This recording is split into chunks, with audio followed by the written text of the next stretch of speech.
Hello friends, welcome to Honest Tutorial for your better understanding. Hi friends, this is Akram Sheikh and you are watching your own channel Honest Tutorial.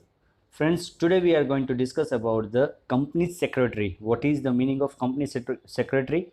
So let's start with the introduction. Company secretary क्या होता है? पहले friend मैं आपको ये बता दूं कि जो कंपनी का जो सेक्रेटरी जो होता है वो अपॉइंटमेंट करना एक कंपलसरी है एक कंपनी के लिए, जहाँ पे कंपनी का जो सब्सक्राइब कैपिटल अगर 5 करोड़ या उससे ज़्यादा है तो ये कंपलसरी होता है कि उस कंपनी में एक सेक्रेटरी को अपॉइंट किया जाए। तो हम लोग स्टार्ट करते हैं क्या है company secretary. Nowadays company secretary is essential as per the new company act. जो कंपनी का जो नया एक्ट जो आया है उसके मुताबिक कंपनी सेक्रेटरी रखना ज़रूरी हो गया है। The company secretary is special managerial officer in company structure.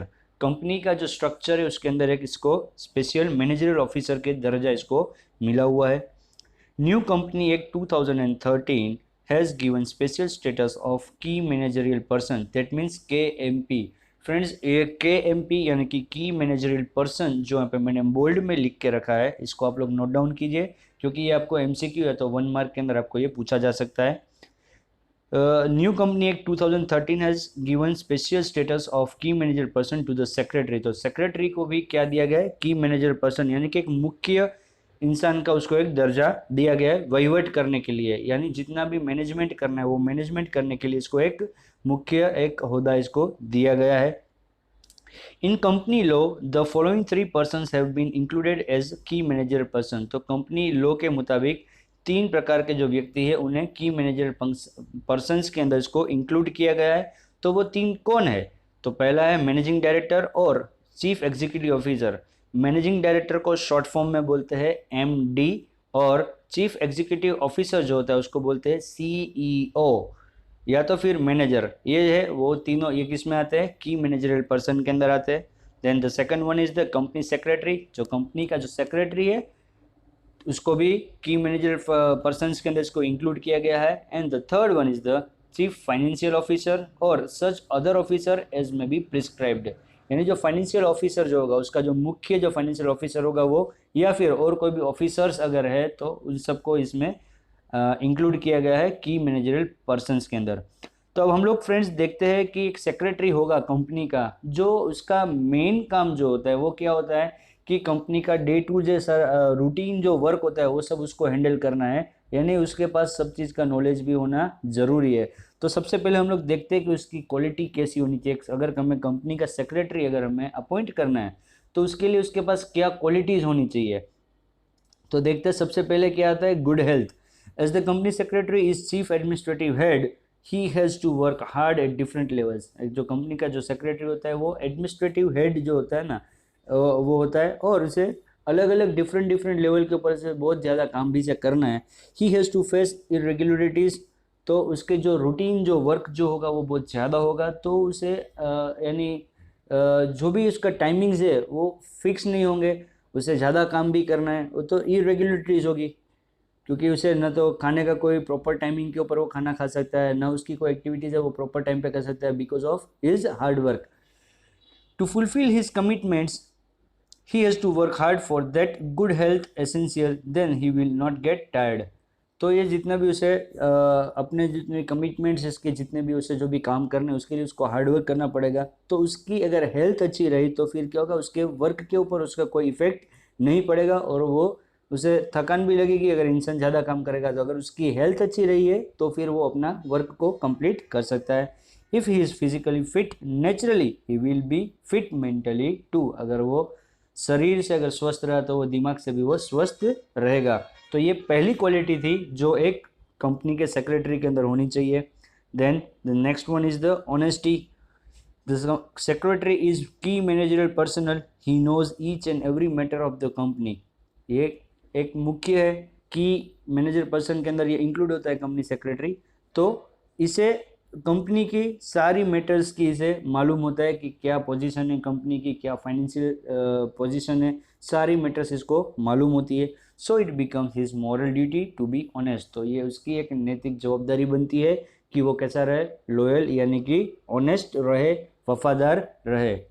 His good character and good habits will motivate other officers. और अगर एक कंपनी का सेक्रेटरी अगर उसका नेचर और उसका हैबिट्स अगर अच्छे हैं तो वो दूसरे जो ऑफिसर्स होंगे वो भी उसको देख के प्रभावित होंगे, मोटिवेट होंगे, उनमें भी एनर्जी थोड़ी बूस्ट होगी। He has to see interest of the company instead of his own. For that honesty is essential.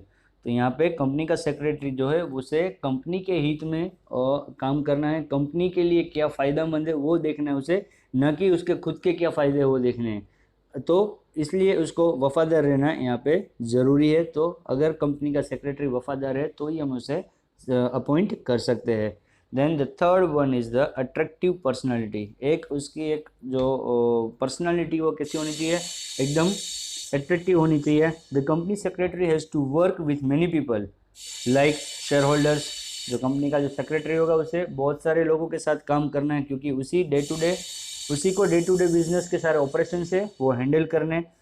तो किस किस से वो मिलेगा, तो मिलेगा वो शेयर होल्डर्स को, फिर डिबेंचर होल्डर्स को, फिर बोर्ड ऑफ डायरेक्टर्स को मिलेगा, government officers, employees, general public etcetera. तब ये ही एक बंदा है जो सभी के साथ डीलिंग करता है, सभी के साथ बातचीत करता है, कम्युनिकेशन करता है।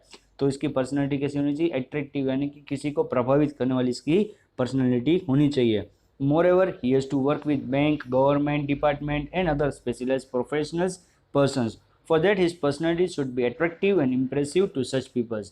इसे इसके अलावा बैंकिंग वर्क के लिए भी इसे काम करना है, फिर गवर्नमेंट के कुछ डिपार्टमेंट्स होंगे उसके साथ भी इसे बातचीत करनी है, काम करवाना है। तो उसकी पर्सनैलिटी एक प्रोफेशनल व्यक्ति की तरह उसकी पर्सनैलिटी होनी चाहिए। फिर फोर्थ पॉइंट है उसका क्वालिटी क्या है हमारी, इंटेलिजेंस, यानी होशियार होना चाहिए। The secretary has to look after administrative functions, business affairs, economic affairs, rules and regulations of the company act along with policy matters. जो कंपनी का जो सेक्रेटरी होगा उसे सारा एडमिनिस्ट्रेटिव फंक्शन से वो सब उसको हैंडल करने, फिर बिजनेस की जितनी भी एक्टिविटीज़ है वो सब भी इसी को करनी है। इकोनॉमिक अफेयर्स, क्या इकोनॉमिकल कंडीशन है बिजनेस का वो भी उसे देखना है। फिर रूल्स एंड रेगुलेशंस क्या है कंपनी के एक्ट के वो सब भी उसके पास नॉलेज होना चाहिए, along with the policy matters. और बिजनेस की क्या क्या पॉलिसीज हम लोग बना रहे हैं वो सब के भी निर्णय लेने के अंदर भी इसका इन्वॉल्वमेंट होता है। तो ये कैसा होना चाहिए, उसके पास हर चीज़ का नॉलेज होना ज़रूरी है। To carry out all these commitments of the secretary must be highly intelligent and sharp to tackle all these matters effectively and efficiently. तो ये सारी मैटर्स के लिए इसके पास एक तो नॉलेज होना चाहिए, और इसमें अगर कोई भी चुनौती अगर उसके सामने आती है तो वो उस चुनौती को किस तरह से पार कर सकता है, उसके पास ऐसी एक कला भी होनी चाहिए। और ये इफेक्टिवली वर्क करना चाहिए और इफिशिएंटली, यानी कि उसकी पूरी एनर्जी के साथ वो उसमें वर्क करता होना चाहिए। फिर आता है decision power. It is very difficult to take proper decision at a proper time for any matter. ये बहुत मुश्किल है कि किसी वक्त के ऊपर अगर कोई ऐसा सिचुएशन आ जाती है तो उस वक्त के ऊपर डिसीजन लेना बहुत मुश्किल होता है। At the same time it is also very essential to take prompt decision for effective administration and to take advantage of available opportunity. और उसी वक्त अगर कोई ऐसी सिचुएशन हमारे सामने मुश्किल घड़ी अगर आ जाती है तो हम उस घड़ी के ऊपर, उस वक्त के ऊपर हम किस तरह से उस सिचुएशन को हम लोग हैंडल करते हैं और उस मुसीबत से हम लोग किस तरह से बाहर निकलते हैं, इसको हैंडल करना। तो ये जो है एक इस तरह का क्वालिटी एक कंपनी का सेक्रेटरी जो होता है उसके अंदर होनी चाहिए। If the secretary has quick proper decision power, then time, resources and energy can be saved. अगर ऐसी कोई मुसीबत आती है तो मुसीबत का सामना करना, उसमें मुसीबत से किस तरह से फटाफट उसमें से बाहर निकलना, अगर ये इसके पास अगर एफिशिएंसी है अगर ऐसा कंपनी सेक्रेटरी के पास, तो इससे क्या होगा, वो फटाफट डिसीजन लेगा, और डिसीजन लेगा तो उससे क्या होगा कि हमारा कंपनी का जो समय जो है वो बच जाएगा, फिर रिसोर्सेज अवेलेबल जितने वो बच जाएंगे, और जो एनर्जी जो लग रही है, एफर्ट्स जो लग रहे हैं वो सब यहाँ पे हमारा सेव हो जाएगा, स्टोर हो जाएगा। इसीलिए एक इसको भी एक क्वालिटी बोला जाता है किसका, कंपनी सेक्रेटरी का। उसके बाद आता है analytical capacity. The secretary has to prepare contracts, उसे कॉन्ट्रैक्ट्स बनाने हैं, एग्रीमेंट्स बनाने हैं। For that he must have capacity to analysis different aspects of the such agreements. तो उसके पास एक ऐसी क्वालिटी होनी चाहिए कि ये जितने भी एग्रीमेंट्स या कॉन्ट्रैक्ट्स बना रहा है तो उसके लिए पहले उसने कुछ एनालिसिस करके रखा होना चाहिए, उसको कुछ सब कुछ यानी खोज करके रखी होनी चाहिए, उसको मालूम होना चाहिए कि ये किस तरह से वर्क करेगा। Whenever any administrative or executive problem occurs, he must have the ability to unfold it and take prudent decision. और अगर एडमिनिस्ट्रेटिव या तो कोई एग्जीक्यूटिव प्रोग्राम अगर उसके सामने प्रॉब्लम आ जाती है तो उसके किस तरह से उसके बाहर निकले, यानी कि वो प्रॉब्लम का सॉल्यूशन उसे फटाफट निकलना भी उसे आना चाहिए. If the secretary does not have such capability there is possibility of wrong decision. और अगर वो चुनौती का सामना करने के लिए अगर तैयार नहीं है या फिर वो कोई ऐसी मैटर के जो प्रॉब्लम जो हमारे सामने खड़ी हुई है उस प्रॉब्लम से अगर हम लोग बाहर निकलेंगे, कोई सॉल्यूशन अगर नहीं निकल पाता है फटाफट, तो फिर क्या होगा, हम जो डिसीजन ले रहे हैं वो शायद रॉन्ग डिसीजन भी ले सकते हैं. तो इसमें एक ऐसी कैपेसिटी होनी चाहिए, एनालिटिकल कैपेसिटी इसके पास होनी चाहिए कि आने वाले भविष्य में क्या क्या चुनौतियां हमारे सामने आ सकती है, तो उसके लिए वो पहले से उसके लिए कुछ एनालिसिस करेगा. वो एनालिसिस करके बाद अगर ऐसी कोई सिचुएशन आ जाती है तो फिर उस सिचुएशन में कैसे बाहर निकला जाए उसके लिए भी प्लानिंग वो वेल इन एडवांस कर सकता है. Then the seventh one is the enthusiasm. Enthusiasm यानी कि एक एनर्जी उसमें होनी चाहिए. काम करते वक्त वो कभी भी ढीला ढाला नहीं होना चाहिए, हमेशा उसमें एक एनर्जी, यानी कि वो कमिटमेंट, वर्क की तरफ उसका जो कमिटमेंट है बस उसी की तरफ उसका नज़रिया होना चाहिए. If the company secretary is energetic, he will motivate other employees because person with lack of enthusiasm make work burdensome while enthusiastic person make it easy. अगर मैनेजर यानी सेक्रेटरी अगर ढीला ढाला होगा तो फिर उसको देखने वाले जो अदर ऑफिसर्स और वो होंगे उनमें भी एक एनर्जी पैदा नहीं होगी, तो जो वर्क होगा वो इफेक्टिवली नहीं निकलेगा हमको. तो इसमें मैनेजर की सेक्रेटरी की क्वालिटी एक ऐसी होनी चाहिए कि वो एनर्जेटिक होना चाहिए, इंथुजियास्टिक होना चाहिए, तो उसको देख के दूसरे जो ऑफिसर्स जो दूसरे वर्कर्स या एम्प्लॉयज़ है उसमें भी एक एनर्जी पैदा होनी चाहिए और वर्क आसानी से निकलना चाहिए. Then eighth one is the loyalty. As company secretary is the key managerial person, he has sensible and confidential information with him. तो जो कंपनी का जो सेक्रेटरी जो है वो की मैनेजरल पर्सन में इंक्लूड है, तो उसके पास कंपनी की हर कॉन्फिडेंशियल डिटेल इसके पास होती है. So loyalty is essential. तो यहाँ पे लॉयल्टी की जरूरत है. He should not provide any information to other competitive company for his own interest. यानी अगर कंपनी की कोई बहुत ही ज़रूरी इंफॉर्मेशन इसके पास है तो ये अपने खुद के फ़ायदे के लिए जहाँ पे वो काम कर रहा है उस कंपनी की इंफॉर्मेशन किसी और कंपनी को उसे प्रोवाइड नहीं करनी चाहिए. ये एक मेन और बेसिक क्वालिटी होनी चाहिए कंपनी के सेक्रेटरी के अंदर. फिर कॉन्फिडेंस है. What ever the decision is taken by the secretary he must have confidence. अगर कोई डिसीजन लेता है अगर कंपनी का सेक्रेटरी तो उससे कॉन्फिडेंस होना चाहिए कि जो वो डिसीजन ले रहा है वो करेक्ट है, यानी उसके ऊपर उसने ऑलरेडी एनालिसिस कर चुका है और अब जो डिसीजन लिया है तो अब उसमें किसी भी तरह की कोई प्रॉब्लम नहीं है, वो एकदम परफेक्ट है. His confidence must be reflected in his work. और उसी का कॉन्फिडेंस जो है वो किस में दिखेगा, हमें उसकी झलक दिखने मिलेगी हमको उसके कार्य में. ही must have such confidence that what ever work is done by him will be a success. यानी हमें उससे पता चलेगा कि जो भी वो काम कर रहा है अगर वो कॉन्फिडेंस से काम करेगा तो हमें उसके अंदर यकीनन उसके अंदर हमें सक्सेस हासिल होने वाली है. The confident secretary is as easily able to manage complicated situation. जो कंपनी का सेक्रेटरी है अगर वो कॉन्फिडेंट है तो वो आराम से कोई भी कॉम्प्लिकेटेड सिचुएशन हमारे सामने आ जाए तो वो उसको आराम से हैंडल कर सकता है. He should always be optimistic towards work. और उसको जो भी काम दिया जाए बस वो चुनौती के साथ उस वर्क को वो एक्सेप्ट करेगा और उस वर्क को कंप्लीट करने के लिए वो लग जाएगा.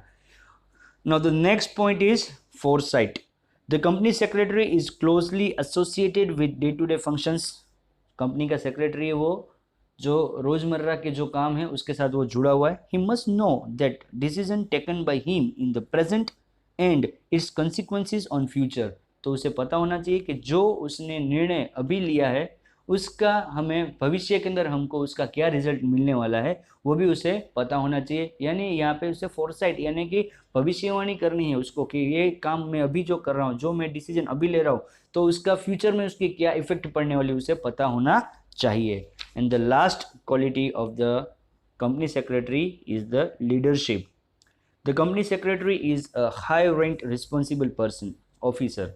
कंपनी का सेक्रेटरी एक बहुत बड़ा रिस्पॉन्सिबल जिम्मेदार ऑफिसर होता है. ही must have quality get the work done timely and effectively from other officers. तो उसके पास एक ऐसी क्वालिटी होनी चाहिए कि जो काम जो है वो दूसरों से किस तरह से निकलवाया जाए, यानी किस तरह से काम करवाया जाए, इफेक्टिवली करवाया जाए, कि किसी को बर्डन भी नहीं करना है, काम निकलवाना है मीन्स के ऐसा नहीं कि किसी को बोझ करके काम निकलवाना है, लेकिन इफेक्टिव मैनर के अंदर वो वर्क, यानी कितना उसमें किसी आर्ट होना चाहिए, उसके पास एक कला होनी चाहिए कि वो ह्यूमन बीइंग के पास यानी जो एम्प्लॉयज है उसके पास से कितना स्पीडली वो काम को निकलवा सकता है। For this company secretary must have leadership quality like cooperation, courageness and capacity to motivate other officers. तो इसके पास जो लीडरशिप की जो क्वालिटी होनी चाहिए वो कैसी होनी चाहिए, कोऑपरेशन की भावना, यानी एक दूसरे के साथ मिलजुल कर काम करवाने की इसके अंदर एक कैपेबिलिटी होनी चाहिए, और अपने जो दूसरे ऑफिसर्स है उनको कैसे मोटिवेट किया जाए,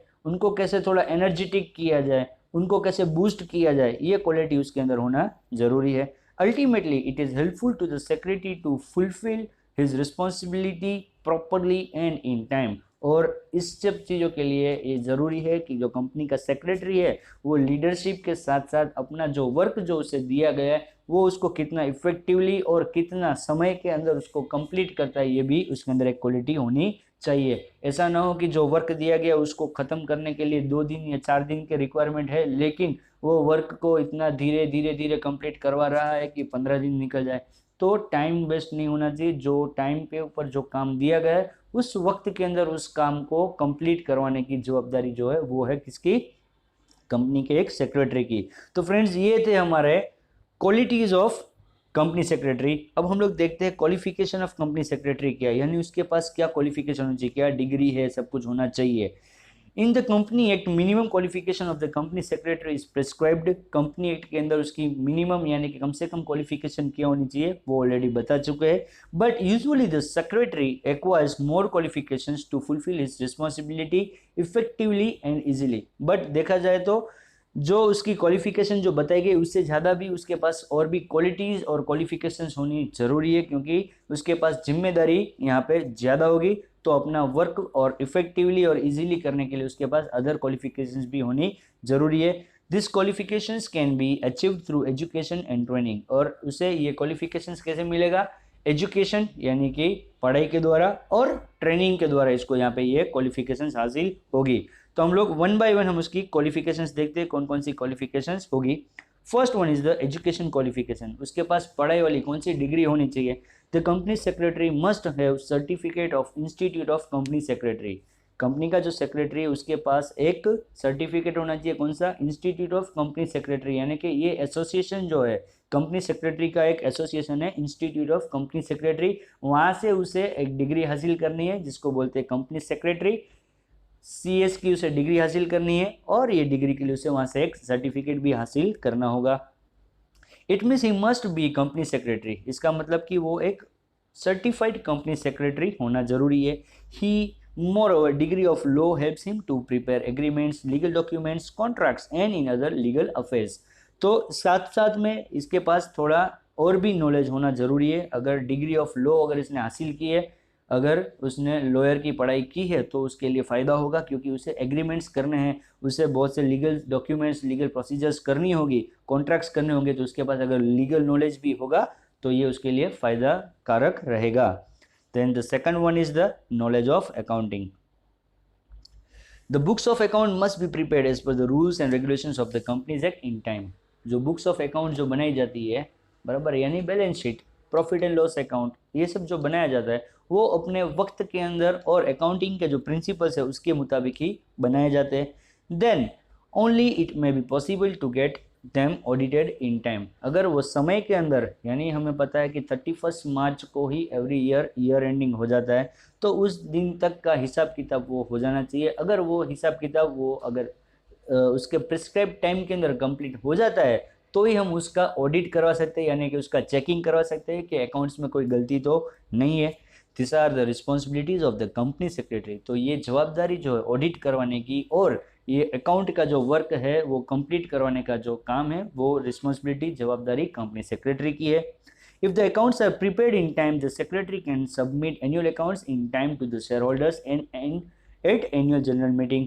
अगर अकाउंट्स टाइम पे अगर बन जाते हैं, उसका ऑडिट भी अगर टाइम पे हो जाता है, तो फिर क्या है कि इसकी जो कॉपी जो होगी वो सबमिट कर सकता है। जब हमारी जो एनुअल जनरल मीटिंग होती है वहाँ पे जो शेयर होल्डर्स को हम जब इकट्ठा करते हैं, कंपनी के जो एक्चुअल जो ओनर्स है उनको जब इकट्ठा किया जाता है तो उनके सामने ये प्रेजेंट कर सकता है अगर टाइमली अगर ये अकाउंट बन गए तो he is able to do this if he has basic knowledge of accounts, अगर उसके पास अकाउंट्स का बेसिक नॉलेज होगा तभी ये कार्य हम सारा कर सकता है। तो ये एडिशनल क्वालिफिकेशन होगी इसके पास। Then third, knowledge of office administration, office को किस तरह से हैंडल किया जाए। The company secretary is the chief of administrative office, जो एडमिनिस्ट्रेटिव वर्क हमें जो करना है, यानी जो रूटीन जितने भी कार्य करने हैं, तो उस सब कार्य करने का जो ऑफिस के अंदर जितना भी वर्क होता है वो सब हैंडल करना इसको आना चाहिए, क्योंकि ये उसका चीफ है, उसका एक मुख्य आदमी है। ही must have ability and knowledge of distribution and coordination of work between different departments, तो उसके पास एक ऐसी काबिलियत होनी चाहिए और उसके पास नॉलेज भी होना चाहिए कि कौन से डिपार्टमेंट को कौन सा वर्क दिया जाए और कितना वर्क कितने आदमी को दिया जाए, बराबर है, और किस तरह से दो डिपार्टमेंट के बीच में कोऑर्डिनेशन से वर्क करवाया जाए, ये सारी इसके अंदर एबिलिटी होनी चाहिए। The company secretary requires knowledge of office administration to resolve problems arising in day to day office functions, जो एवरीडे के जो हमारे प्रक्रिया जो होती है, जो वर्क होता है ऑफिस के अंदर, वो सारे वर्क का उसके पास नॉलेज होना चाहिए कि ये रूटीन वर्क है और ये रूटीन वर्क किस तरह से कंप्लीट किया जाए प्रिस्क्राइब टाइम के अंदर, बराबर है, और उसमें किस किस डिपार्टमेंट्स को अलग अलग उसने काम दिया, तो फिर एक दूसरे डिपार्टमेंट को एक दूसरे डिपार्टमेंट की ज़रूरत होती है, तो उनके बीच में कोऑर्डिनेशन मेंटेन करवाने का काम भी किसका होता है, कंपनी सेक्रेटरी का होता है। तो इस चीज़ का भी नॉलेज होना चाहिए, इसलिए इसको बोलते हैं कि इसमें ये क्वालिफिकेशन होनी ज़रूरी है। उसके बाद आता है knowledge of meeting management, knowledge of meeting management, क्योंकि कंपनी सेक्रेटरी है उसी की ये जवाबदारी होती है कि हर कंपनी की मीटिंग को अरेंज करें। तो अलग अलग प्रकार की कंपनी के अंदर मीटिंग्स होती है, शेयर होल्डर्स मीटिंग होती है, क्रेडिटर्स मीटिंग होती है, कभी बोर्ड ऑफ डायरेक्टर्स की मीटिंग होती है, तो किस प्रकार की मीटिंग कब अरेंज करनी है, किसकी परमिशन चाहिए, सब चीज़ का उसके पास नॉलेज होना जरूरी है। The company secretary has to meet arrange different types of meeting like board of directors, shareholders, creditors, etc. In these meetings, secretary has to perform duties before meeting. तो इस प्रकार की जो भी हमें मीटिंग अरेंज करनी है तो उसके पहले ही कंपनी सेक्रेटरी का रोल स्टार्ट हो जाता है, क्योंकि किस तरह कब अरेंज करनी है, कौन सी डेट को अरेंज करनी है, किस किस को नोटिस भेजनी है, क्या एजेंडा होगा, ये सब उसको आइडिया होना चाहिए। और जब फिर मीटिंग हो रही है तो मिनट बुक लिखेगा, यानी कि क्या प्रोसीडिंग्स हुई है मीटिंग के अंदर, क्या चर्चा हुई, वो सब लिखने का भी रिस्पॉन्सिबिलिटी किसकी है, कंपनी सेक्रेटरी की। तो ये सब चीज़ का नॉलेज भी कंपनी सेक्रेटरी के पास होना चाहिए। फिर प्रॉक्सी वोटिंग आता है। प्रॉक्सी वोटिंग यानी कि अगर कोई डायरेक्टर या कोई मेंबर अगर प्रेजेंट नहीं रहा तो उसने अगर किसी और को नॉमिनेट किया है तो कौन नॉमिनी है उसका भी उसका आइडिया होना चाहिए। फिर कोरम के बारे में, यानी कि कितने मिनिमम कितने पर्सन्स उस मीटिंग के अंदर प्रेजेंट होने चाहिए, तो ये सारा उसके पास नॉलेज होना जरूरी है। मीटिंग के रिगार्डिंग जितनी भी चीज़ें सब चीज़ का उसके पास नॉलेज होना जरूरी है। फिर उसके बाद आता है knowledge of various acts. In the present situation the secretary is suppose to know various laws, यानी जितने भी कानून है, अलग अलग कानून है, वो सब के बारे में भी उसके पास नॉलेज होना जरूरी है। It is very essential to manage company effectively.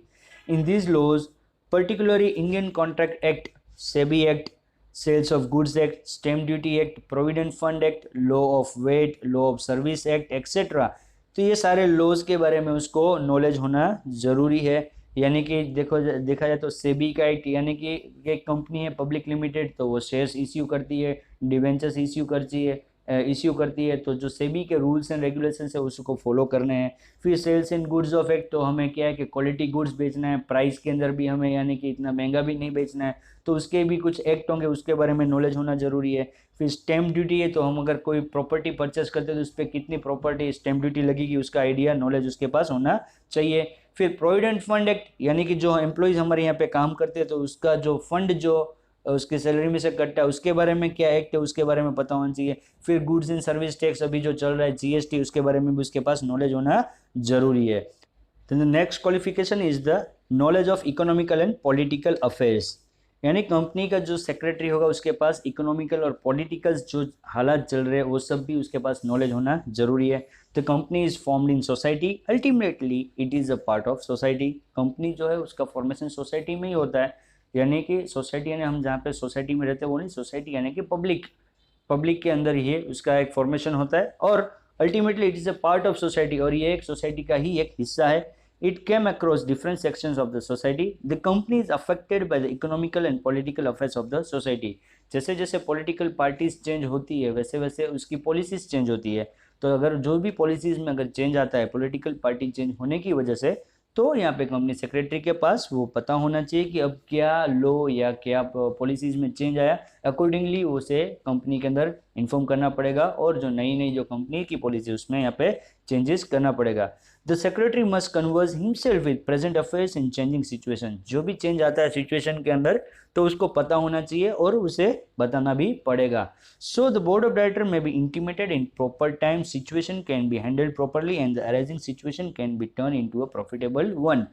तो अगर उसे पता होगा कि गवर्नमेंट ने क्या पॉलिसीज चेंज की, इकोनॉमिकल क्या पॉलिसीज चेंज हो रही है, बराबर, अगर उसके पास नॉलेज होगा तो बोर्ड ऑफ डायरेक्टर्स को इन्फॉर्म करेगा। तो बोर्ड ऑफ डायरेक्टर फिर क्या है, उसके अकॉर्डिंगली जो पॉलिसीज जो चेंज की गवर्नमेंट ने उसके अकॉर्डिंगली कंपनीज की पॉलिसीज को वहाँ पे वो चेंज करेगा, ताकि क्या होगा कि आगे जाके अपनी कंपनी का प्रॉफिटेबल बना सके। अदरवाइज क्या होगा, अगर बताया नहीं गया कि इकोनॉमिकल क्या चेंज आया हुआ, पॉलिटिकल क्या क्या उसके अंदर चेंजेस आए लॉ के अंदर या पॉलिसीज के अंदर, नहीं बताता है, तो क्या होगा, कंपनी अपनी पॉलिसीज में कुछ चेंज नहीं करेगा। फिर पता क्या होगा कि कॉन्फ्लिक्ट होगा कंपनी और गवर्नमेंट के बीच में कि ये चीज़ आपको बताई गई थी लेकिन आपने इसको इसके अकॉर्डिंगली नहीं किया, तो फिर कॉन्फ्लिक्ट होगा। तो फिर क्या होगा, यहाँ पे उसको नुकसान भी हो सकता है कंपनी को। Then another one is the knowledge of current issues, यानी मौजूदा हालात के अंदर क्या क्या चुनौती है या तो क्या प्रॉब्लम्स आ रहे हैं उसके बारे में उसको नॉलेज होना जरूरी है। The company secretary must know the current affairs and present problems. The current affairs may affect the development of the company. Example, in Assam, certain group has put restrictions on exporting crude oil. In such type of situation, the secretary may provide proper guidance to board of directors to prevent such situation in future. जैसे कि उसको यानी अभी क्या चल रहा है, क्या प्रॉब्लम आ रही है, वो उसके बारे में उसको सब पता होना जरूरी है। क्योंकि देखिए अभी एग्जांपल जो बताया गया कि आसाम है उसके अंदर कुछ ग्रुप्स है तो उन्होंने कुछ रेस्ट्रिक्शन लगाया है कि एक्सपोर्ट नहीं करेंगे, क्रूड ऑयल वहाँ से वो लोग बाहर नहीं भेजेंगे। तो अगर ये सिचुएशन के बारे में अगर कंपनी के सेक्रेटरी को पता होगा तो ये बोर्ड ऑफ डायरेक्टर को वहाँ पे हेल्प करेगा उनको पॉलिसीज बनाने के लिए कि भाई यहाँ पे अगर आसाम है, आसाम से हमें क्रूड ऑयल नहीं मिल सकता है, बराबर है, तो फिर हमें कंपनी की वहाँ पे कोई इस तरह से कोई फैक्ट्री या कुछ बनाना है या फिर और कोई भी डिसीजन लेना है तो उसके अंदर बोर्ड ऑफ डायरेक्टर्स को पता चलेगा कि हम इस स्टेट के अंदर किस तरह से हम लोग काम कर सकते हैं। उसके बाद आया excellent command over English and other languages. Company का सेक्रेटरी है उसे ऑफिसर्स, गवर्नमेंट के बड़े बड़े ऑफिसर्स है या बड़ी बड़ी कंपनीज के बड़े बड़े डायरेक्टर्स है या फिर बहुत बड़े शेयर होल्डर्स है, फिर टैक्स के लिए भी उसको जाना है तो टैक्स ऑफिसर्स जो होते हैं बड़े बड़े लोगों से उसको मिलना है, तो उसकी क्या होगा, एक तो लैंग्वेज के ऊपर उसका कमांड होना जरूरी है, अदर लैंग्वेज पे भी कमांड होना चाहिए, यानी कि जो रीजनल जो लैंग्वेज होगी उस पर भी उसका प्रभुत्व होना चाहिए और साथ में उसे इंग्लिश भी उसका एक अच्छा होना चाहिए। Company secretary has to follow correspondence with the various parties in English. The company secretary must be excellent in English. वो कैसा होना चाहिए, एकदम उसका इंग्लिश बहुत परफेक्ट होना चाहिए। With the development of the company it has to deal with foreign companies. और अगर कंपनी का बहुत ज़्यादा अगर डेवलपमेंट होता है तो उसे फॉरेन कंपनीज के साथ भी उसे डीलिंग करनी, तो उसे फॉरेन लैंग्वेज भी उसे सीखनी पड़ेगी। At that time foreign language is helpful for the secretary to understand and do agreements with the foreign companies. अगर उसने फॉरेन लैंग्वेज भी अगर सीखी है तो फिर हम फॉरेन कंपनी के साथ भी हम लोग एग्रीमेंट कर सकते हैं, क्योंकि वहाँ की लैंग्वेज आनी जरूरी हो जाएगी उसके लिए, तो ये कंपनी के लिए फ़ायदा रहेगा अगर एग्रीमेंट करना है तो। उसके बाद है knowledge of public relations. The company secretary has to maintain relation with the various parties. Company का जो सेक्रेटरी है उसे जो बिजनेस के साथ जुड़ी हुई बहुत सारी पार्टीज के साथ उसे रिलेशन मेंटेन करना पड़ेगा। The relation with such parties is essential to build up confidence amongst this parties. तो ये हमारे साथ पार्टीज जो जुड़ी हुई है, यानी कि हम बैंक है वो भी हमारे लिए एक पार्टी है क्योंकि वो हमें फाइनेंस देती है, हमारे क्रेडिटर्स है वो भी हमारे लिए पार्टीज है, फिर हमारे डेटर्स है वो भी हमारे लिए पार्टी है। तो हमें सबके साथ रिलेशन मेंटेन करना पड़ेगा क्योंकि हमें इनका कॉन्फिडेंस भी जीतना है। In the long run it helps to increase the prestige and goodwill of the company. तो हमने अगर सबके साथ कंपनी का सेक्रेटरी अगर सभी पार्टीज के साथ अगर अच्छा रिलेशन मेंटेन करता है तो इससे क्या होगा, कंपनी का प्रेस्टीज भी बढ़ेगा और कंपनी की गुडविल भी बढ़ेगी। So the knowledge of the public relation is a basic requirement for the company secretary. तो पब्लिक के साथ किस तरह से रिलेशन अच्छा मेंटेन करके रख सके उसका अगर नॉलेज उसके पास है तो कंपनी के लिए, सेक्रेटरी के लिए, कंपनी का जो सेक्रेटरी उसके लिए एसेंशियल है, जरूरी है। Then the last one is the knowledge of computer and other electronic gadgets. और आज मॉडर्न युग के अंदर हम लोग जी रहे हैं, तो आज के युग के अंदर तो कंप्यूटर का नॉलेज अगर नहीं है तो कंपनी सेक्रेटरी के पास उसका कोई नॉलेज नहीं हुआ तो फिर ऐसा सेक्रेटरी का कोई मतलब ही नहीं है। तो कंपनी का सेक्रेटरी उसके पास क्या होना चाहिए, कंप्यूटर का नॉलेज भी होना चाहिए और अदर इलेक्ट्रॉनिक गैजेट्स, यानी अगर वीडियो कॉन्फ्रेंस करना है तो उसको आइडिया होना चाहिए कि वीडियो कॉन्फ्रेंस के लिए एक स्क्रीन होनी जरूरी है, एक प्रोजेक्टर होना जरूरी है। तो ये सब गैजेट्स है उसके बारे में उसके पास नॉलेज होना जरूरी है, क्योंकि हमें अलग अलग मीटिंग्स हम लोग होल्ड करते हैं, अलग अलग मीटिंग्स हम लोग करते हैं। तो यहाँ पे अभी कुछ हमें छूट छाट मिलती है कि जब मीटिंग के अंदर अगर कोई मेंबर हाजिर नहीं हो सकता है तो वो थ्रू वीडियो कॉन्फ्रेंसिंग वो मीटिंग के अंदर अटेंड हो सकता है, तो उसे हर चीज़ का नॉलेज होना जरूरी है। तो फ्रेंड्स ये सारी थी qualifications of A company secretary के। एक कंपनी सेक्रेटरी अगर हम अपॉइंट करते हैं तो उसके अंदर क्या क्या उसमें खूबियां होनी चाहिए, क्या क्या उसके पास नॉलेज होना चाहिए। सिर्फ पढ़ाई का नॉलेज यानी कि उसकी एक डिग्री जो है कंपनी सेक्रेटरी की एक डिग्री वही सिर्फ काफ़ी नहीं है उसके पास, साथ में अकाउंट्स का है, फिर उसके पास अलग अलग लॉ का एक नॉलेज उसके पास होना चाहिए, फिर करंट क्या इश्यूज चल रहे हैं उसके बारे में उसके पास नॉलेज होना चाहिए, किस तरह से मीटिंग्स हैंडल की जाती है, मीटिंग्स के अंदर क्या क्या रिक्वायरमेंट है, वो सब चीज़ का इसके पास नॉलेज होना जरूरी है। तो ये सारी थी qualification of A company secretary. उम्मीद करता हूँ कि आपको जो भी मैंने पॉइंट समझाए वो आपको अच्छी तरह से समझ में आए होंगे। अगर आपको कोई डाउट है तो आपका क्वेश्चन मुझे कमेंट के अंदर लिख के भेज सकते हैं, और अगर वीडियो आपको अच्छा लगा है तो आपके रिव्यूज़ भी आप मुझे कमेंट के अंदर भेजिए। Okay friends, bye bye, take care.